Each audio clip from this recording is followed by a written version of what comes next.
Good morning, lords and ladies, and welcome back to A Morning with the Lord.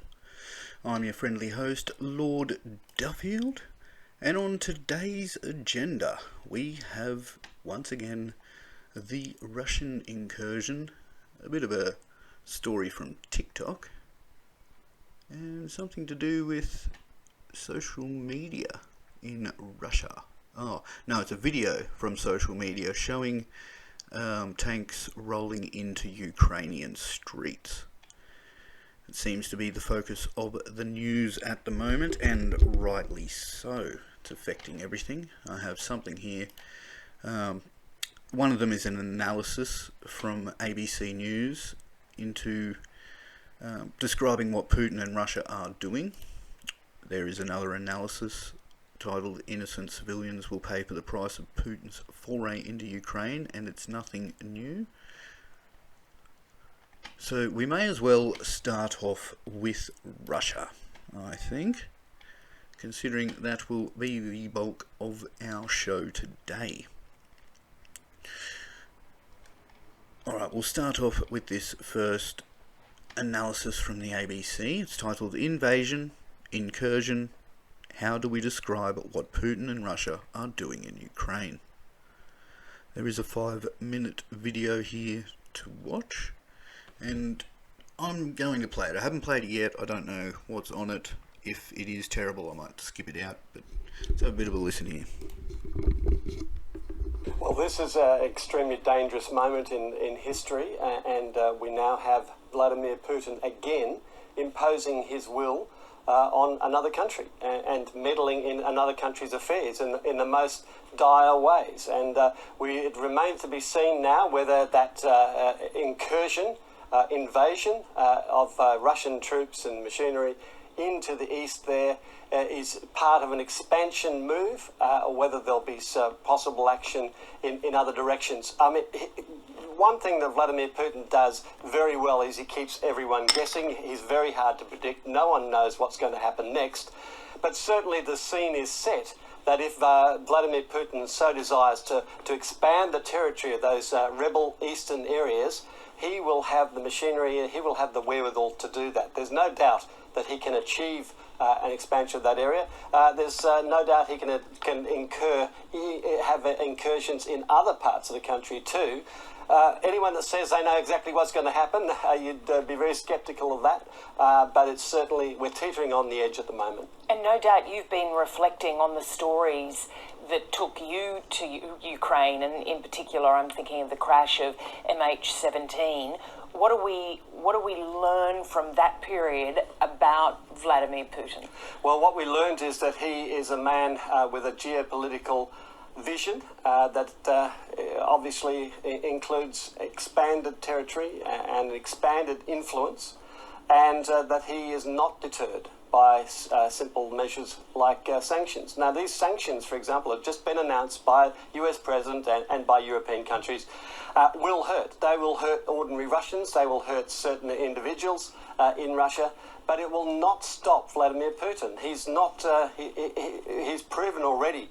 The downing of MH17, there were sanctions then. The invasion of Crimea, there were sanctions then. That did not stop him. It will not stop him now. And of course, what the Americans and the Europeans did from the get-go was signalled very clearly: we will not intervene militarily to protect Ukraine. And that is the one measure that could have possibly given him reason to pause. But that's been removed, and we just await to see what he wants to do. It's in his court, and that's always the case with Vladimir Putin.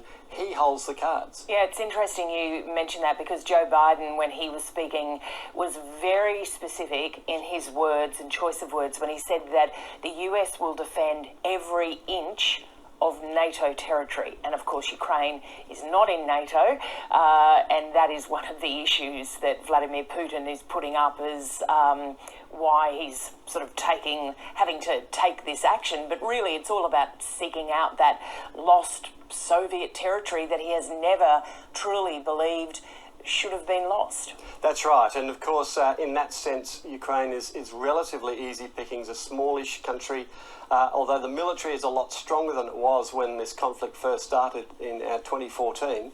It's still vulnerable, especially when you've got 150, 190,000 troops on the border and very sophisticated military machinery there to conduct a war. But of course, we mustn't forget that at the core of this is that man imposing his will on another country, on another people, and those people are the ones that are going to die. It's going to be their blood flowing in the streets. It's going to be children, mothers, fathers that are going to be dying because of this man's will. And that's on both sides. You've got to feel sorry, not just for the civilians who are going to lose their lives, but for the soldiers on all sides of this battle, because if it does come to a fully fledged war, and let's hope it doesn't, but even if it's just a small, contained war, people are going to lose their lives, and they're going to have been sacrificed on Mr. Putin's ambition.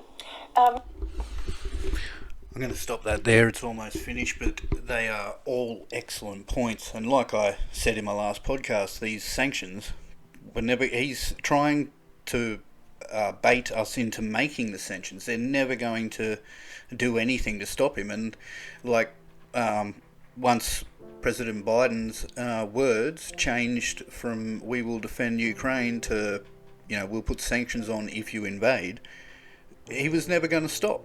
This was always he's got basically permission to do what he wants, whether it screws up, they get sanctions or what. And like they said, sanctions really only hurt the people. It's not going to hurt him much.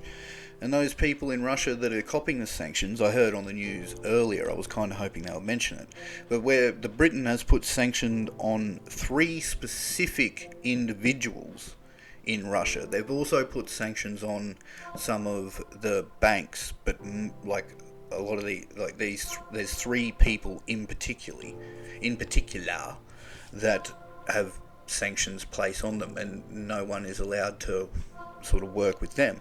But Russia's been planning for this. This is why Russia came out and said that them and China are going to try and create their own economy and cut out the rest of the world. So putting sanctions on them is like beating against a bloody brick wall. They don't give a damn.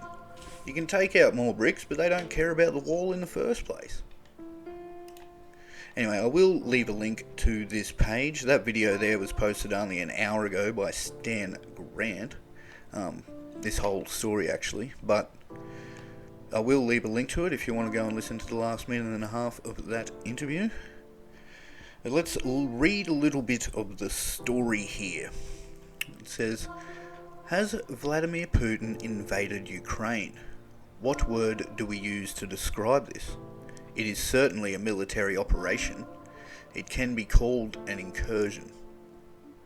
I'm sure that to those caught in the crossfire, it feels like an invasion. To most of us, it is obviously an invasion. But it's not that simple. The UK has called it an invasion. The British Health Secretary Sajid Javid said you can conclude the invasion of Ukraine has begun. US President Joe Biden says that this is the start of an invasion. And what's in a word? A lot. And when it comes to the amorphous concept of international law, what quacks like a duck and waddles like a duck can be interpreted as a dog. Now let's consider the definitions. The United Nations defines aggression as the use of armed force by a state against the sovereignty, territorial integrity, or political independence of another state.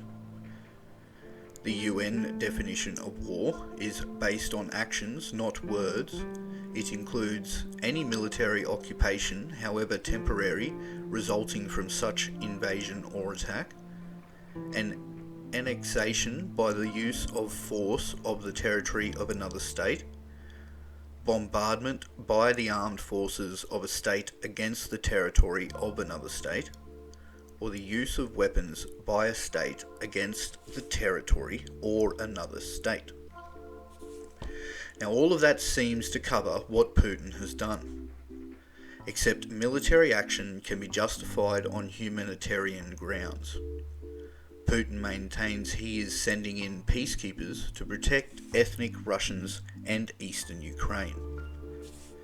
He has claimed genocide is being committed against Russian-speaking citizens of Donbass, and Putin's allegations have been largely dismissed, but it forms his case for calling in his troops. He also points to the Minsk II agreement, which set out a form of political autonomy for Donetsk and Luhansk, although the Minsk settlement to the 2014 Ukraine conflict is not fully implemented. Putin seizes on that to challenge Ukraine's sovereignty. To Putin, these are Russian people seeking to live within Russia's sphere of influence. Now, subheading here, a grey area. Humanitarian intervention is considered legitimate alongside self-defense and UN Security Council authorization. Political scientist Ian Hurd argues the practice of humanitarian intervention exists in a space between legality and illegality. Humanitarian intervention, he says, as a category is indeterminate. It is a grey area, an area of ambiguity. The US made a case of humanitarian action as part of its justification for the war in Iraq. The NATO intervention in the former Yugoslavia was also justified on humanitarian grounds. The intervention led to further expansions of NATO, something Putin has used as his own pretext for military action. In both cases, the US and NATO were accused of breaches of international law, and Putin has been accused of a violation of international law, but as lawyer Konstantin Patalides has put it, is international law actually law? As he says, it balances the international order, it is built on treaties and obligations and consent. States are sovereign and act in their own interests or against perceived or real threats. They form alliances. The United Nations set out binding compacts such as the UN Declaration on Human Rights or the Convention Against Torture. But signatory nations flout those obligations. The US has been accused of disregarding the Geneva Conventions in prosecuting the war on terror. It says here, subheading again, in the case of breaches, who enforces the law? Patalides says, when a state seeks to achieve a goal that lies outside of what is allowed under international law, it will disregard some or all of its obligations and continue regardless. International law, it seems, matters only when it suits. And just cutting in here, this is the problem. This is what happens when you act as hypocritically as the bloody US has. You have these internal spies and you do these ridiculous sort of things like the war in Iraq, which turned out not to have any weapons. The whole reason we were there was false. Just like the start of COVID, the whole reason was false because people didn't want to say it came from China. Hell, they made out it came from some third world market on some back street, some dirty bat, and it came out of a bloody lab, a brand new lab. This is when internet, like, of course Russia's going to turn around and go, but you did it. This is why we were always meant to be, like, act better, but we got lazy and bloody stupid. And this is the outcome of it all. Everything falls apart. Alright, let's keep reading here. It says, it is shocking to many that international law is not actually law, Patalides says, but he argues it represents the best aspirations of humanity. it is worth pursuing stronger enforcement and holding countries to account. But for now, Vladimir Putin, as other nations have done, can flout law and create his own pretext for military action. Putin is showing that the world is not determined by law, but too often by power. He has challenged the power of the US and NATO. Russia analyst Alexei Muraviev on ABC News said simply that Putin has already won. Perhaps he will pay a price with severe actions, and it is unclear where this all ends. Invasion, incursion, operation. Words matter less than deeds. And here is another word: suffering. Suffering for those caught in the crossfire. Of that we can be certain. This is some pretty chilling stuff. This is a part in history where we're going to be forced out of our little bubbles, our safe spaces, and our homes, possibly. That's what's going to happen to Ukraine, first anyway. And we can sit back and go, oh, but they used to be Russian, you know, maybe we should let Russian have them back. Well, India used to be British. Like South America used to be owned by Spain. You know, and we call that wrong. And now is the time when all the people with any gumption, if you believe in being anti-racist, if you believe in being a good person, well, now is when we have to stand up and say, no, we're good people, and we will not let this happen. But I don't know if we're going to do that. I don't know what's going to happen. I mean, us here in Australia, we got enough incidents happening with China, and we don't have an army, we have a defence force. You know, if we start moving troops over to up into Europe, we're going to have to totally bypass China, and that could leave us at a bit of a loss. But I think we should still all stand as one and say no. It's my belief, anyway. All beliefs held here on Morning with the Lord do not necessarily have to be taken seriously. I'm only a small person talking in a room about what's happening and offering my point of view. We're going to touch on this later too, with the TikTok stuff, but for the moment I am going to continue on here with the ABC. This is another analysis, the one titled "Innocent Civilians Will Pay the Price for Putin's Foray into Ukraine, and It's Nothing New."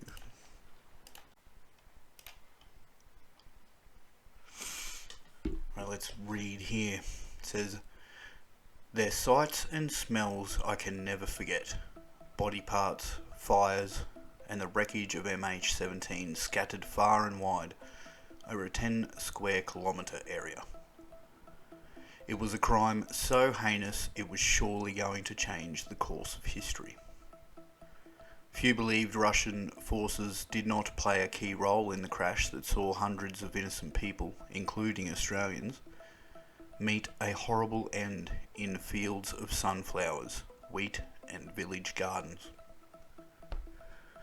Surely this would temper Russian support for the rebels holding out against the Ukrainian army. But as this week has proven, the pain and suffering of innocent people on all sides is nothing more than points of manipulation and misinformation. And now the push continues from Vladimir Putin, and along with it, fears that more blood, more dead children, mothers, fathers, and loved ones are to come. Putin's desire to regain at least some of the lost Soviet empire comes at a price paid by civilians and, of course, the unfortunate soldiers on both sides of this conflict. And this latest foray into Ukraine is nothing new. When Crimea was stolen from Ukraine, it was often described as an annexation, but it was an invasion, at gunpoint by land and sea by Russian forces.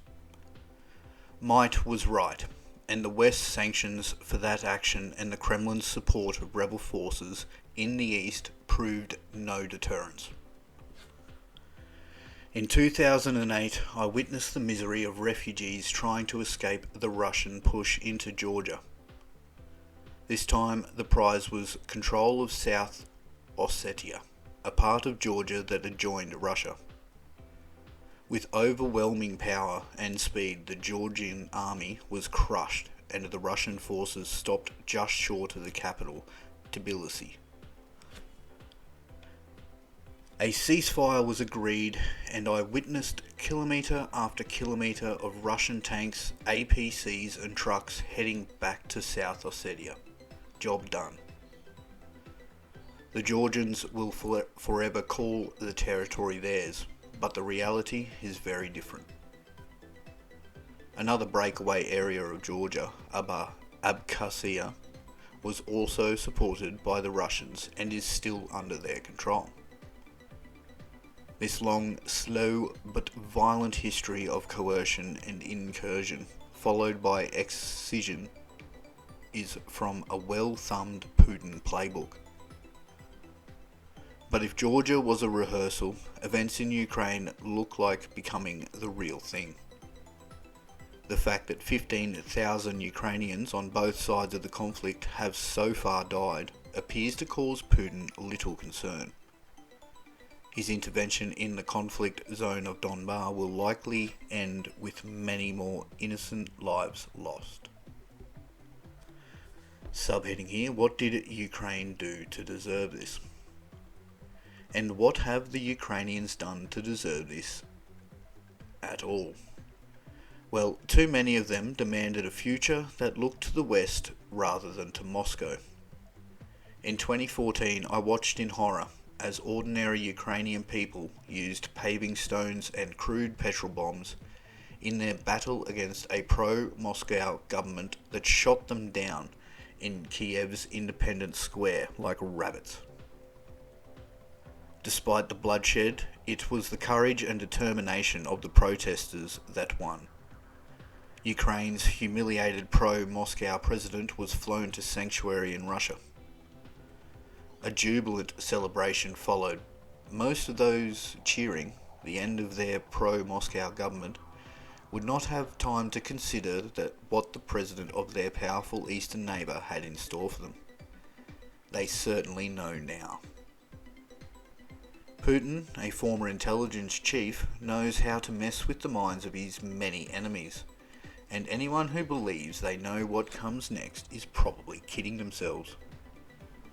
And then the next subheading is what is next? ? The strategic options ahead are many and varied. A continuation or escalation of the war in the east, an invasion from the north towards the capital Kiev, a push west along the Sea of Azov, and even all the way to the breakaway Moldavian region of Transnistria, which is effectively controlled by Russian peacekeepers.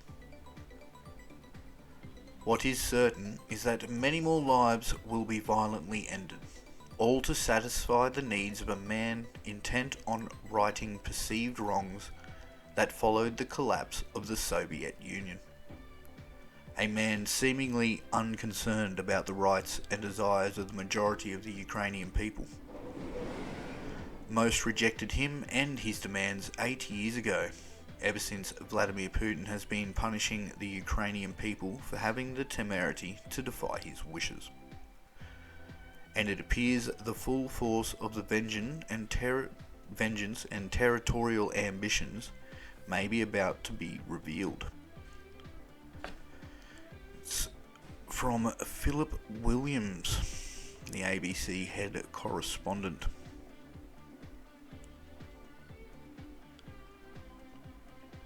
And updated about 3 hours ago. Definitely not looking good. Okay, we're going to jump over to news.com.au. The title of this article is Russia-Ukraine News. Moscow's grim threat as spy chief offers West one last chance. There's a little bit under the heading here. It says Vladimir Putin has spectacularly lost it at a top Russian spy chief who issued a warning to the West, offering one last chance ahead of invasion. Shush. These pop-ups on these bloody ads, I tell you what, drives me absolutely nuts. I think I'm going to run on. I'm running on. Frustrated. Hear this shit? You scroll and it fucking plays. Ah! And this fucking website, oh my god. I've talked about this before, but you accidentally move your mouse over something and all of a sudden it covers the whole page. You can only see the corner, and you can't find the X in the top of the screen, and there's all these pictures of fucking ink cartridges. I don't want any ink cartridges. Ah. Alright, I think I've stopped it. I think I'm good. Alright, we're going to keep reading the story here. Hopefully no more interruptions.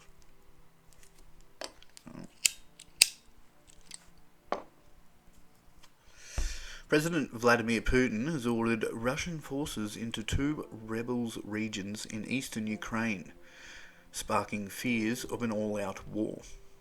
Around 10,000 Russian troops have entered the breakaway territories of Luhansk and Donetsk in eastern Ukraine, known collectively as the Donbas region, while Russian authorities have denied Ukraine's right to sovereignty.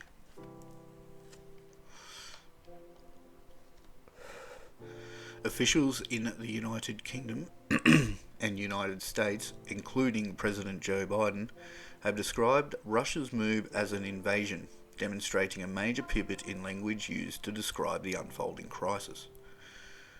Mr. Biden on Wednesday morning vowed to impose tough sanctions in response, and Germany has announced it is halting certification of the Nord Stream 2 gas pipeline from Russia.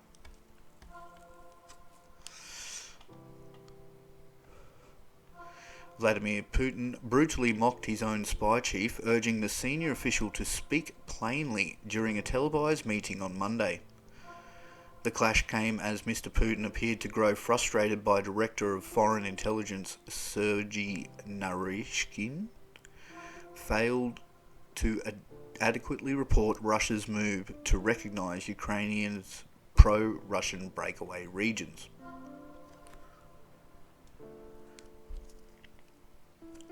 But while much of the attention so far has been on Putin's humiliation of Mr. Naryshkin, one of these comments have revealed Russia's grim threat to the West before an invasion of Ukraine. With the suggestion of Nikolai Platonovich that we could give our, Western partners one last chance, Mr. Naryshkin said, presenting them with this choice in the shortest time frame to force Kiev to choose peace and implement the Minsk agreements. In the worst case, we must make the decision that we are discussing today. What does it mean, in the worst case? Are you suggesting we start negotiations? Mr. Putin fired back. Or to recognise sovereignty? Mr. Naryshkin sluttered as he tried to respond, prompting Mr. Putin to demand he speak plainly. I support the proposal about the entry of the Donetsk and the Luhansk People's Republic into the Russian Federation, Mr. Naryshkin replied. We're not talking about that, Mr. Putin shot back. We're not discussing that. We're talking about recognising their independence or not. Yes, Mr. Naryshkin eventually confirmed. I support their proposal for independence. There's a subheading here. It says, Fears for Australia after new sanctions announced. It's strange, even his top head spy would support their proposal for independence. Find that odd. Anyway, continuing. Concerns are growing that Australia could face Russian cyber attacks in response to new sanctions imposed as a result of the Ukrainian crisis. Now, this is funny, actually. We've been discussing this a little bit at the radio station where I announce on Wednesdays, Mondays and Fridays, 10 FM, Tenterfield Radio. If you're interested, give it a look. Play good music. But we were discussing this because we actually got hacked a couple of days ago there at the radio station, and they changed like the passwords to a lot of our software, so we had to go in and regain access, and they also tried getting into our accounts programs, which they couldn't manage to do, but they definitely tried. And we've been discussing who it might have been, and I honestly would not be surprised if there are cyber attacks happening from China and Russia. Well, we know there are cyber attacks happening, but the spread of them and where they might hit isn't sure. Now, a lot of the people around here are like, this is a small country town and it was only a community radio, but I was listening to, funnily enough, an episode of QI when they were talking about spy handbooks that were given out during World War II. Now, these spy handbooks would outline ways that people could influence the local government and the local infrastructure. And they were very simple things, like one was to get a job working on the railways in the UK, giving tickets, because they give seated tickets, not like here in Australia where you can sit anywhere. And they would say, do little things like give two people the same ticket, so there's fights on the trains, there's arguments. There was another one where they had a material they could put down flush down a toilet, and it would expand and block up the sewage system, and they would say to go into government buildings and do that.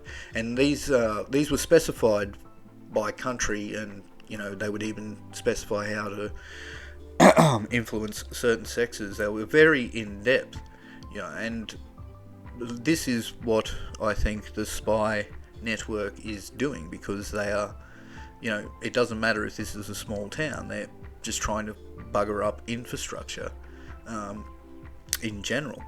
And it is funny because when you're like here on YouTube or our programs at the radio station, you can see who tunes in to listen. And funnily enough, a large portion of our listeners are Russian based, which makes me think this could just be literally people listening to radio broadcasts just to get information on the goings on and what the people are actually talking about in other countries. I think it would be an important tool, and if I was the head of a spy agency here in Australia, I would be doing the same thing, trying to listen in and see what's actually being said from the source rather than, these third-party news sources. So it's interesting. I think there might be many cyber attacks going on already that we're unaware of. Our internet is terrible here too, and you talk to different people. Like one person said that here in town they laid the internet cables underneath the pipeline, so every time it rains the cables get wet and the internet drops out, which is a possibility, but because we seem to bugger a lot of stuff up here when it comes to that. But also, I have a friend whose internet keeps dropping out, and he's had the technicians there 4 times and they haven't done anything. They're put in a new box and nothing fixes it. So it makes me wonder if all these internet interruptions and power grid interruptions we have been having lately could be connected to some type of cyber attack activity. But reading on here, Home Affairs Minister Karen Andrews warned that the nation's critical infrastructure could be a target. We are concerned about protecting Australia's interests, and we are concerned about the potential for a cyber attack on our critical infrastructure, she said. Now, that doesn't mean we are going to go lightly in our response to Russia, because their behaviour needs to be called out. It's expected that PM Scott Morrison will announce additional financial sanctions in a 12:45 PM address following today's National Security Committee meeting. We'll bring you all the updates here. There's a subheading here. It says, new photos reveal scale of Russia's invasion plans. Newly released satellite pictures have revealed the extent of Russia's planned invasion of Ukraine. One of the images from Maxar Technologies shows deployment of forces and vehicles in Belarus north of the border with Ukraine. There's a fair few vehicles there. There is a picture here. I will leave a link to this, of course, if you want to come and check these pictures out. And it says, continuing here, another shows masses of troops in Pochep, Western Russia, while a third reveals new deployment, material support, and troops gathered near Belgorod, Russia. Any hopes of avoiding war in Europe are fading fast as Russia vows it won't stop the invasion of Ukraine, denying the neighbouring countries a right to exist. The provocation warning comes amid a huge language shift among world leaders who now confirm the situation in Ukraine is an invasion and that the threat of all-out war is rising fast. Around 10,000 troops and tanks and equipment have already moved into the two pro-Russian rebel Ukrainian territories, and Luhansk and Donetsk, after Mr. Putin yesterday recognised them as separate entities. Russia's parliament voted to allow the use of armed forces outside Russia, while President Putin declared he wanted to see demilitarization in Ukraine. Meanwhile, Kremlin's spokesman Dmitry Peskov announced that Russia now recognises the breakaway regions in borders which existed when they declared their independence back in 2014, include parts of eastern Ukraine on the other side of the so-called contact line between the two nations. And there's a picture here of one of the Russian tanks, and it looks like a bit of a beast. Grenade throwers, missile launchers. Crew can survive nuclear and biological war. I actually saw a thing, funnily enough, on a game called World of Tanks the other day. There was an Australian tank. I forget what they called it, but they tested it out, and this was in, around World War II, and they dropped a nuclear bomb on it, and it bloody survived. Completely workable afterwards. I couldn't believe it. These things can withstand bloody nukes. It's absolutely incredible. It says here, Mr. Putin also said Russia recognised Donetsk and Luhansk within borders outlined in their constitutions, while Russia's Foreign Minister Sergei Lavrov said Russia did not recognise its democratic neighbours' right to sovereignty in what has been seen as a major hint that war is looming. Mr. Lavrov justified his comments by arguing that sovereignty was only the right of nations that represented their entire populations. Alleging Kiev had failed ethnic Russians. Nobody can assert that the Ukrainian regime, starting with the state of coup of 2014, represents all the people who live on the territory of the Ukrainian state, he said. The language used by Mr. Putin and Mr. Lavrov has been seen as confirmation Moscow would not back down in its invasion of Ukraine. Ukraine leader Volodymyr Zelensky has announced he has called up army reservists to assist as the situation with Russia escalates. There is no need for general mobilization today. We need to promptly replenish the Ukrainian army and other military formations, he said. As the Supreme Commander-in-Chief of the Armed Forces of Ukraine, I issued a decree on the conscription of reservists during a special period. We must increase the readiness of the Ukrainian army for all possible changes in the operational situation. There's a subhead in here, it says Ukraine's desperate plan to defeat Russia. Ukraine's Foreign Minister Dmytro Kuleba has revealed Ukraine's two plans in the fight to protect its territory from Russian invasion. We have two plans, Mr. Kuleba said in today's press conference. Plan A is to utilise every tool of diplomacy to deter Russia and prevent further escalation. And if that fails, Plan B is to fight with every inch of our land and every city and every village. Then to fight until we win, of course. Brave words. And I hope, against hope, that this turns out peaceful. I've been going on about modern life. World War II, it was meant to be the war to end all wars. Didn't work out too well. And I'm just going to quickly touch here on a bit of the financial stuff that's going on with the Russian allegations and what Russian sanctions and what they are hoping to achieve.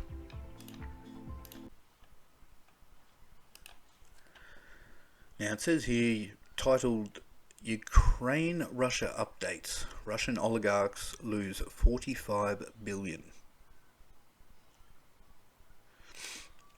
Oil prices have surged close to $100 per barrel over fears of a full-blown conflict between Russia and Ukraine. The price of Brent crude oil is currently at its highest level in more than 7 years.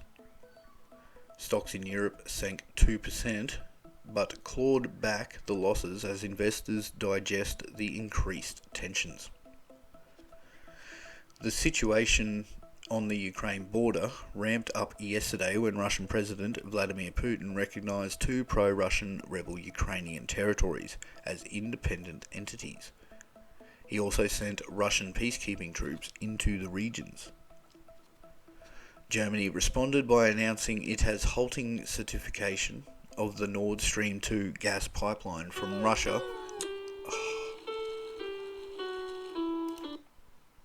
Enough of your ads. From Russia, and said the European Union would adopt robust and massive economic sanctions. US President Joe Biden this morning announced sweeping sanctions and issued a warning to Russia.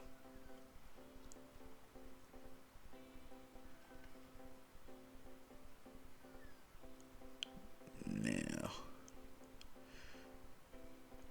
it says here, Brent North Sea crude oil reached 99.5 cents or dollars per barrel, the highest level in 7 years.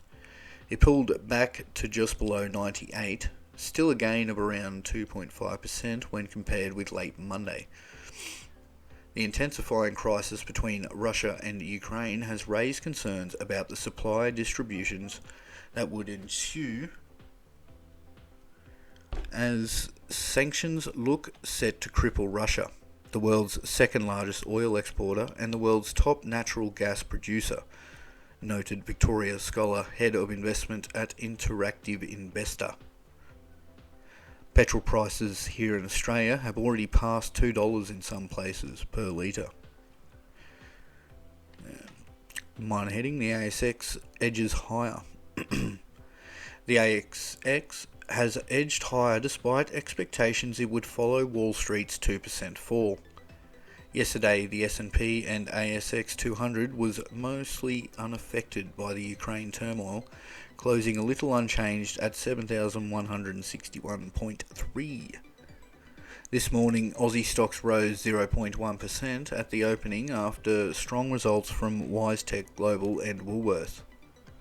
ASX futures were down 3 points earlier today. It comes after US leader described Russia's actions yesterday as the beginning of an invasion. Markets are waking up to the reality today that this is the biggest threat to Europeans' security since World War II. Tim Ash from Blue Bay Asset Management told the Financial Times. Russia's MOEX index plunged as much as 19% for the week at one point before closing down by 10%. Russia's main stock benchmark has fallen by more than a quarter since October as investors fear sweeping sanctions. The Bank of Russia said it was monitoring the developments in the financial market and is ready to take all necessary measures to maintain financial stability.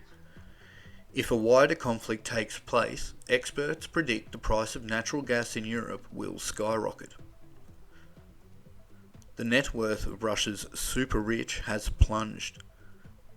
Gennady Timchenko, who controls the Volga Group, an energy transportation and construction business, has lost a total of US $6.47 billion from his net worth this year, according to Bloomberg's index.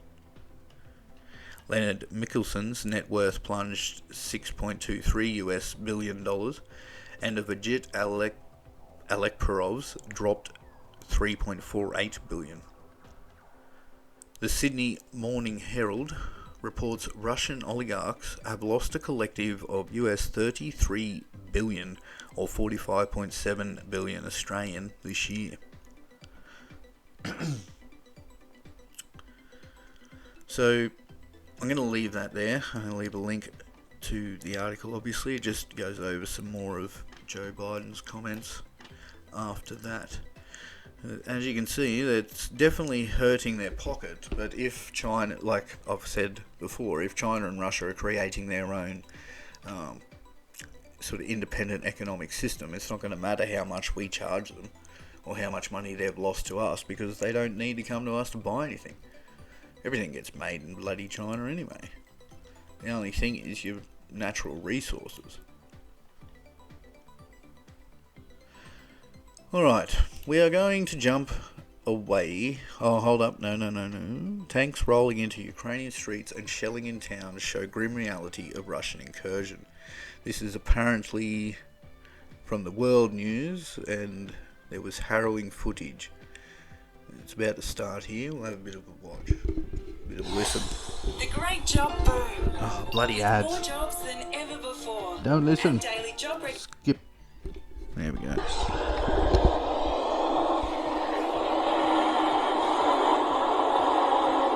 This is video of Russian vehicles just driving past. Russian tanks and trucks. I don't think there is any talking. Yes.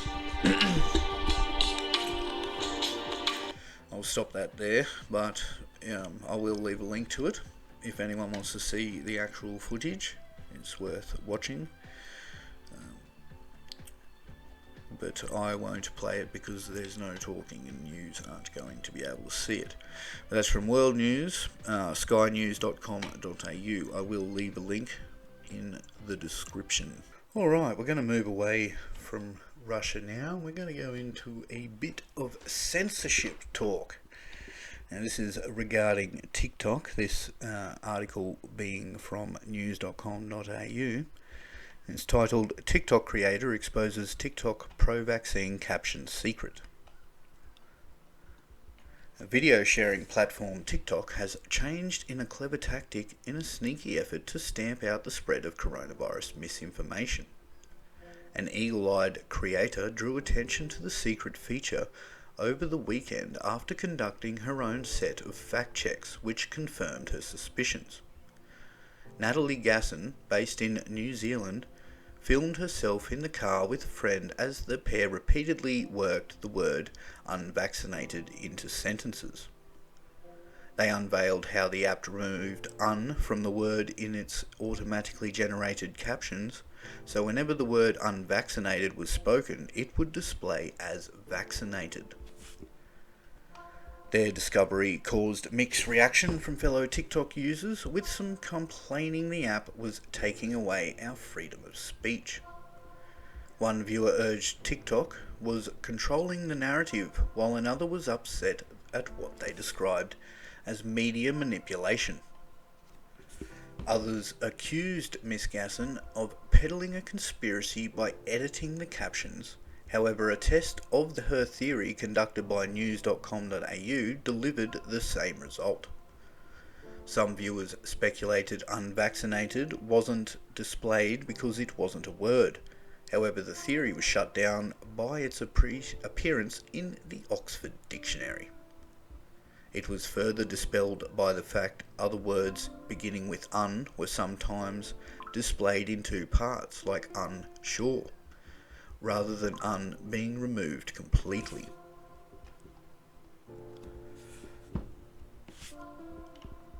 To prove the trick only applied when discussing vaccinations, they verbalised other words that began with un, like unhappy, unsatisfied, and unimpressed. Unlike unvaccinated, each of the other words were shown in the captions in their entirety, with un being removed. The test seemingly provoked that TikTok was purposefully removing the term unvaccinated from its caption system in a ploy to reduce misinformation on the app. TikTok clearly supporting the COVID vaccination status, Ms. Gasson wrote in her caption. She expressed approval for the tactic, announcing that she and a friend were fully vaccinated and boosted. TikTok has been contacted by news.com for further information about its censoring of the word unvaccinated, and any video that features a mention of coronavirus or vaccinations will have a link to the COVID-19 fact page automatically displayed at the bottom. The fact page features a long list of common questions about the virus and answers from the World Health Organization. Now, just to discuss, I see massive issues in this tactic, or tactics like this. Like I was discussing earlier, you can't go around being hypocritical. You know, this is only going to help for those people wanting to talk like that and wanting to talk about those things and spread information on what they believe to be important. You're only going to drive them further underground. You're better off having a snake you can see than one that's bloody hidden.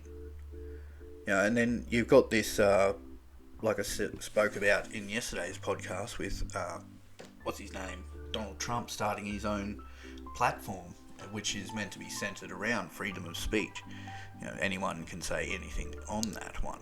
It's only going to push people there, which is only going to give Don more power. You know, I'm not against vaccinations, but I am against the flu shot. I do not, you know, maybe when you're older, it's worth doing. But as I've mentioned before, tests have been done into the flu shot here in Australia, and they weren't right. They had heavy levels of mercury and stuff in them, and they had to all be recalled. And, you know, that is just one concern, and it is a valid concern because it's been proven bloody true before.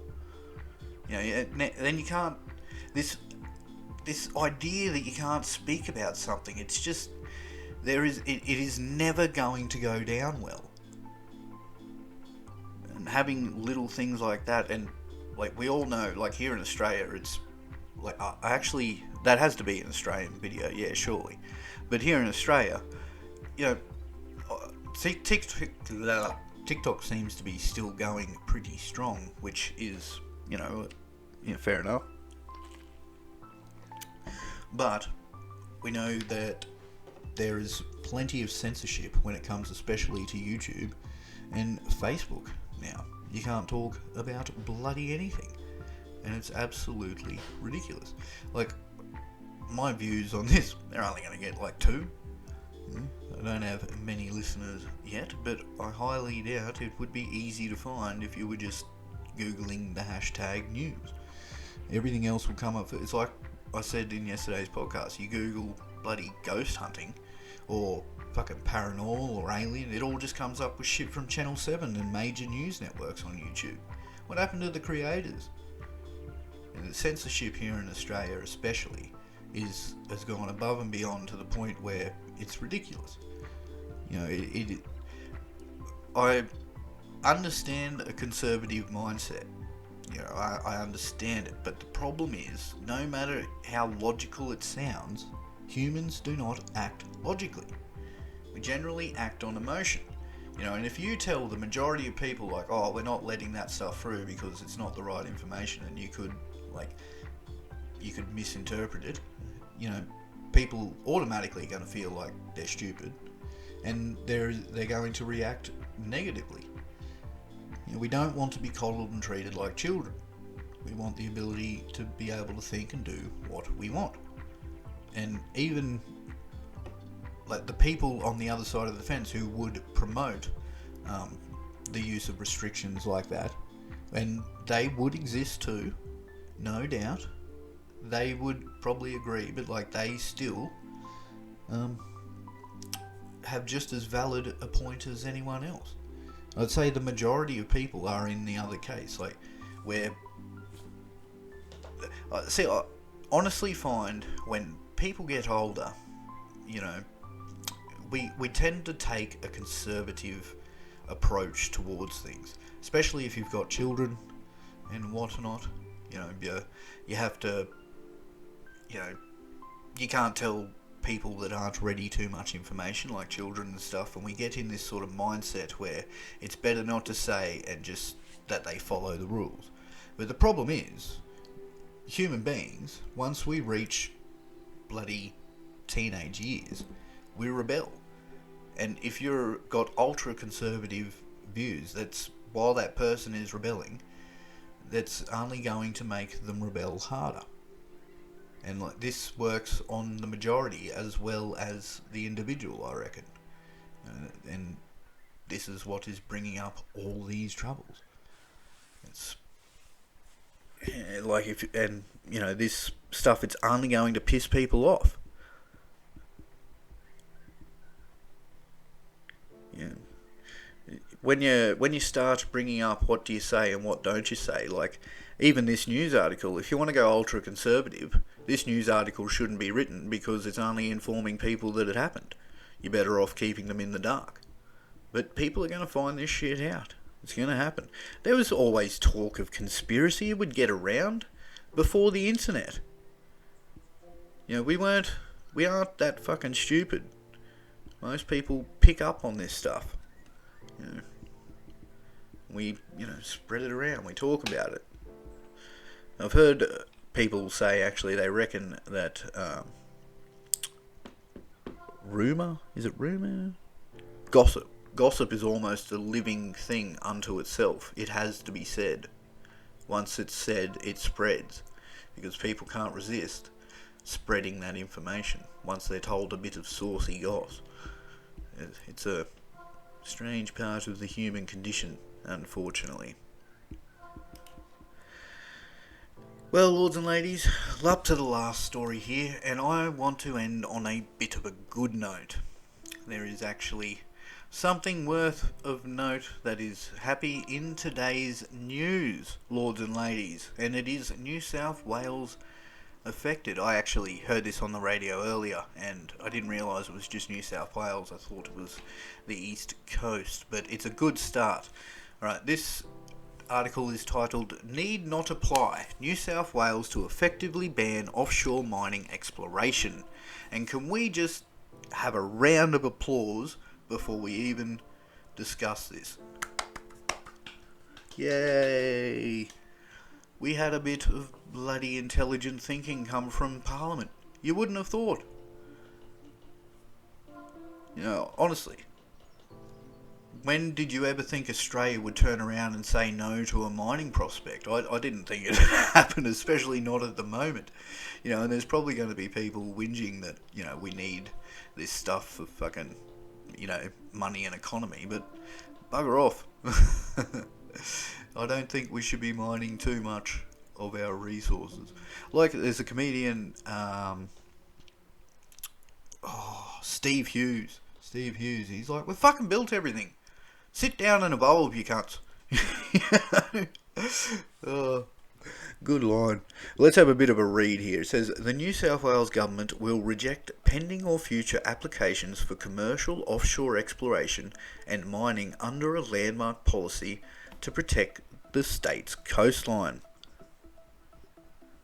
Coastal waters will be off limits to mineral, coal and petroleum exploration. Licences under the policy, which will rule out a controversial gas drilling project off the coast between Manly and Newcastle, and at least one pending application. Future permits will be limited to sand mining for coastal erosion. And Deputy Premier and Minister responsible for resources, Paul Toole, said the policy sought to send a message to offshore project proponents. They need not apply.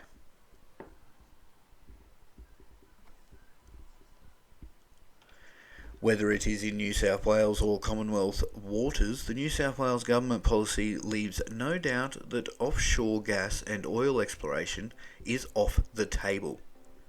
It comes 1 week after Prime Minister Scott Morrison wrote to Mr Toole asking that he formally refuse to renew the new licence of the Offshore Petroleum Exploration Permit 11 PEP-11 close bracket off the coast of Sydney's famous beaches. The state government indicated they would not support PEP-11 last year before Mr Morrison announced in December that the federal government would oppose renewal of the project. The controversial project, which is located 4.5 kilometres offshore and covers 4.5 thousand square kilometres, has long attracted community opposition over concerns it would harm marine life and spoil ocean views. Concerns about PEP-11 have been greatest in federal elections like Mackellar on the northern beaches and Robertson on the central coast, as well as North Sydney and Wentworth, where Liberal MPs will be challenged by climate-focused independents in the looming federal election. Mr Toole said the state's new policy to oppose projects like PEP-11 will apply to any applications for areas in or adjacent to New South Wales coastal waters, which the only exception permits for tackling coastal erosions, where a clear public benefit exists. Now that is absolutely brilliant. I want another round of applause because goddamn yes.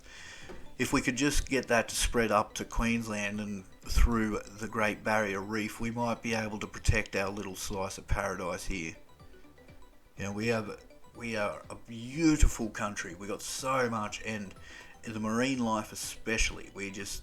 I don't understand. Like, we've got so many fishes and stuff here. People love the coast, but I don't know. We don't seem to want to learn about it. We just like observing it. It's just like having a nice fish tank. It's there. It's beautiful. We just want to look at it. Don't tell me how we can fuck it.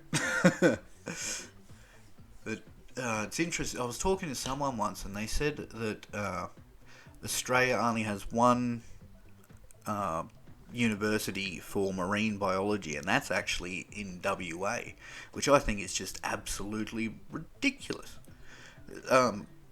My mate went to Wellington Point High School in Brisbane, and he said they had a marine biology course in their curriculum, whereas I went to Cleveland High School in Brisbane, and they had an agricultural course. They had cows and land there to grow and teach the kids. So the primary schools seem to spread around their, what would you call it, specialisations, and I have heard that Australia does the same thing in the university. Even art, apparently the only art, like proper art college here is in Byron Bay, I'm pretty sure, somewhere along the coast there, maybe Ballina. My mate said he went there, but people would have to come up from Melbourne to go to that university for their art degrees, and that's a really shitty system. I mean, it's art.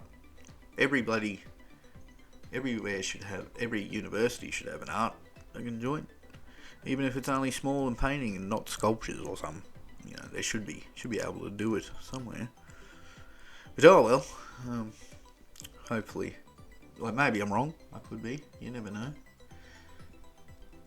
But lords and ladies, I want to thank you all for joining me. It's been a bit of a long trek. There's a lot going on, and no doubt this news isn't going to stop until something happens, whether it's good or bad. But join me in hoping and praying that it does not turn into a full-scale conflict. And hoping and praying that these people get their independence. This whole struggle bullshit. I cannot wait until we just look at each other as humans and like we keep borders for, you know, important geographical definitions. But who cares? Why do we have to fight over land? And we still got fucking heaps of cunts starving. Homelessness is a problem. Like, why are we fighting each other? What does it gain anyone except the people who own the land getting more money? And that doesn't help us. You know, the average person, we're the ones in the armies, we're the ones fighting the fucking war. Turn around and just tell them, no, I'm not shooting. That gun's me third cousin. He's married to me auntie's niece's bloody sister. I know that family tree didn't line out very well, but you get my point. Anyway, lords and ladies, I hope you are all staying safe and keeping out of trouble. Until next time, thanks for joining me. I've been Lord Duffield, your friendly host, and this has been A Morning with the Lord.